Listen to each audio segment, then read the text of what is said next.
आउ एक वीडियो को मुझे जनाऊँ स्वागत। जो सीपीटी एवं चली सीपीटी एंट्रांस अप्लाई जो मैंने करेंगे केवल थर्ड ईयर पिलांई वीडियो होची जेहेतु सीपीटी एंट्रांस ओडिया ऑनर्स पिलांई वीडियोटा बनाऊँ। आमे ओडिया साहित्य इतिहास जेतिक सब्जेक्ट अच्छी ताहाकु आमे रिवाइज करवा जेहेतु यही राजेंद्र राणा 26 रे जॉइनिंग हुंतु।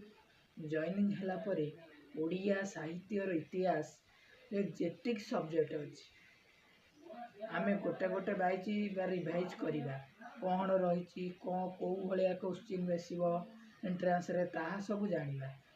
सीपीटी लास्ट डेट होची मु काली गोटे कौन यूट्यूब रे देखनी 15 तारीख लास्ट डेट। अरे सेमी अरे थर्ड ईयर मोर परीक्षा तो सरी आरंभ है केमी जा हो से यूट्यूब रे तो फेक वीडियो छड़ा होची आउ जेहेतु जिते आमर सटीक डेट रे बाहर मुझे कहबी सीपीटी एंट्रांस डेट अप्लाई केबे आरंभ होची। रोची जय जगन्नाथ।